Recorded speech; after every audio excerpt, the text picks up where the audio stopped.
الحمد لله وكفى وسلام على عباده الذين اصطفى أما بعد أعوذ بالله من الشيطان الرجيم بسم الله الرحمن الرحيم كل نفس ذائقة الموت صدق الله العلي العظيم عن أبي هريرة رضي الله تعالى عنه قال رسول الله صلى الله عليه وسلم اکثروا ذکر ہاضم لذات الموت او کما قال علیہ الصلاة والسلام۔ ترمذی شریف حدیث نمبر 2307۔ اس وقت میں نے آپ کے سامنے قرآن کریم کی ایک چھوٹی سی آیت کریمہ اور حضرت محمد صلی اللہ علیہ وسلم کا ارشاد گرامی پڑھا ہے۔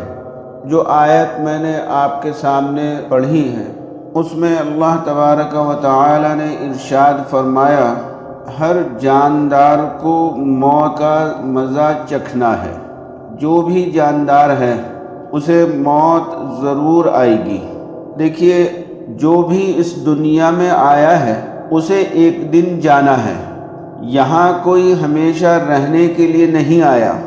دنیا میں روزانہ لاکھوں لوگ پیدا ہوتے ہیں اور لاکھوں لوگ مرتے ہیں، لیکن کچھ خاص لوگ وہ ہوتے ہیں جو اپنے مرنے کے بعد اپنے پیچھے ایسی یادیں اور تاریخ چھوڑ جاتے ہیں کہ ان کو رہتی دنیا تک یاد کیا جاتا رہے گا۔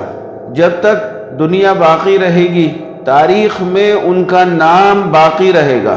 انہی یاد رہنے والے لوگوں میں وہ لوگ بھی شامل ہیں جو کل ایک پلین حادثے میں وفات پا گئے ہیں۔ آج سوشل میڈیا پر ہر طرف اسی حادثے کا ذکر ہے۔ اس کے کلپ دکھائے جا رہے ہیں جن کو دیکھ کر ہمارے ملک بھارت میں ہی نہیں بلکہ پوری دنیا میں ہر انسان کی آنکھ نم ہے۔ اور کیوں نہ ہو، یہ حادثہ ہی اتنا دردناک ہے۔ تفصیلی حالات سے تو آپ حضرات مجھ سے زیادہ باخبر ہوں گے، لیکن نصیحت اور عبرت کے لیے کچھ باتیں اس وقت میں آپ کی خدمت میں عرض کرنا چاہتا ہوں۔ 13 جون 2025 جمعرات کے دن دوپہر کے 1:38 پر ایک جہاز AI-171 گجرات کے احمد آباد سے لندن کے لیے اڑان بھرتا ہے، جس میں 230 عام مسافر اور عملے کے کل 242 افراد سوار تھے۔ جہاز کو لمبی مسافت طے کرنی تھی، اس لیے اس میں 1.25 لاکھ لیٹر ایندھن تھا، اور یہ جہاز اڑتے ہی چند سیکنڈ بعد کسی تکنیکی خرابی کی وجہ سے حادثے کا شکار ہو جاتا ہے اور احمد آباد شہر کی آبادی والے علاقے میں میڈیکل کالج کی عمارت سے جا ٹکراتا ہے، جس کے بعد دھماکے کی تیز آواز ہوتی ہے اور کئی کلومیٹر تک گونج سنائی دیتی ہے۔ آگ کا پہاڑ جیسا گولا اٹھتا ہے اور ہر طرف سیاہ فام کالا دھواں پھیل جاتا ہے۔ چیخو پکار اور بھگدڑ مچنے لگتی ہے۔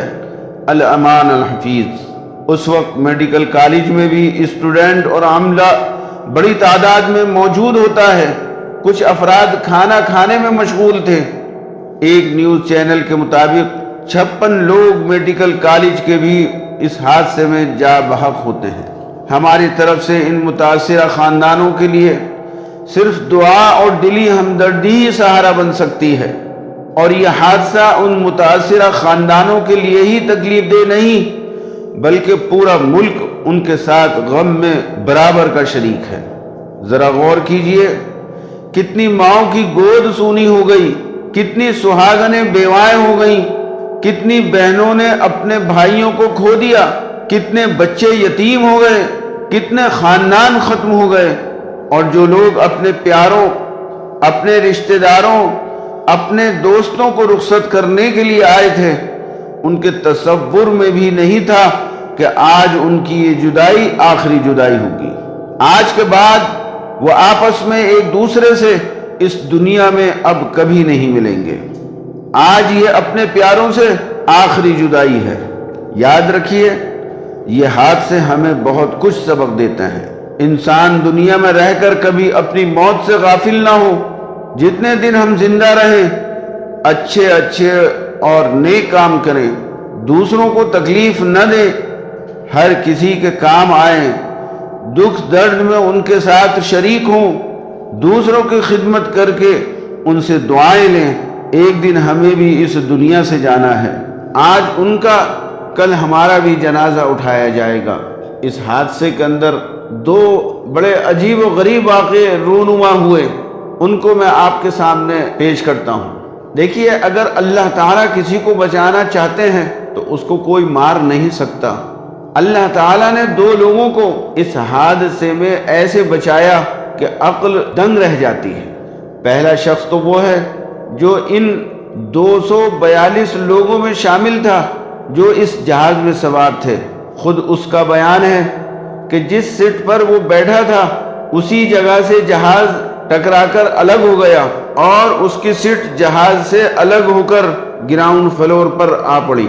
اس کے تھوڑی بہت چوٹیں آئیں، لیکن یہ سیٹ کی بیلٹ کھول کر اٹھ کھڑا ہوا اور 241 لوگوں کی موت کو اس نے اپنی آنکھوں سے دیکھا، لیکن اس شخص کو اللہ تبارک و تعالی نے بچا لیا۔